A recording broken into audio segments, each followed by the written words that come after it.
नमस्कार, मी पंजाब डक. आज आहे 2 जुलै 2025 आणि माझ्या सोयाबीनच्या शेतामध्ये आणि या ठिकाणी सोयाबीन खुरपणी चालू आहे.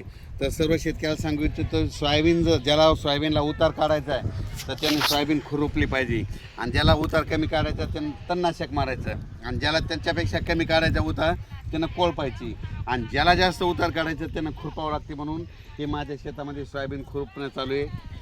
आष्टी भागातील हे लेबर आणलेले आहेत, आणि या ठिकाणी आणि शेतकऱ्याला या ठिकाणी अंदाज देणार आहे.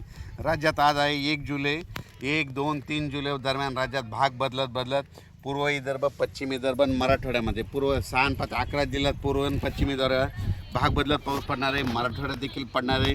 सांगायचं झालं तर हा पाऊस बीड जिल्ह्यात देखील आहे, लातूर जिल्ह्यात देखील पडणार आहे, धाराशिव देखील जिल्ह्यात पडणार आहे, परभणी जिल्ह्यात देखील आहे, हिंगोलीकर देखील आहे. म्हणून हा अंदाज आहे.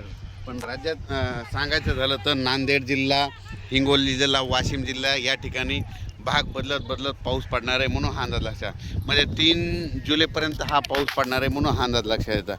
राज्यातल्या सर्व शेतकऱ्याला सांगू इच्छितो की जसे वेगवार बसेल तसे शेतीचे कामं करत राहा. पाऊस दररोजच पडत राहणार आहे, म्हणजे एकदम असा बंद काही होणार नाही. म्हणून सर्व शेतकऱ्यांनी हा अंदाज लक्षात घ्यायचा.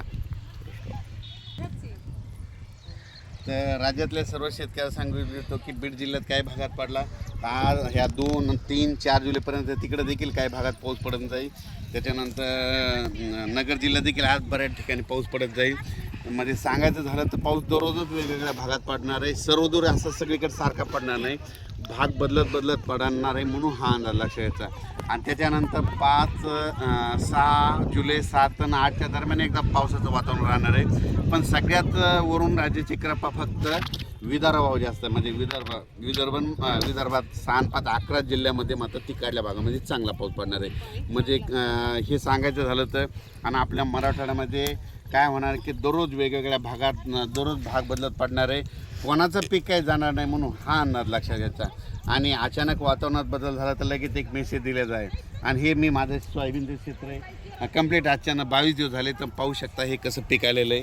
आणि या ठिकाणून खुरपणी चालू आहे. खुरपणी केल्याच्यानंतर काय होतं, उतार येतो. आणि तुम्हाला सांगतो ही पाहू शकता सोयाबीन अशी आळी आली, त्याच्यामुळे म्हणलो चांगलं एक कीटकनाशक मारा.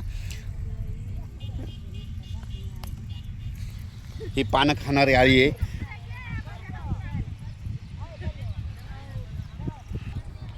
तर त्या आळीबद्दल एक चांगलं कंपनीचं कीटकनाशक मारा, त्याच्यामुळे कंट्रोल होईल. नसता पानं खाणारी ती आळी आहे, म्हणून हे सगळ्यांनी लक्ष द्यायचं.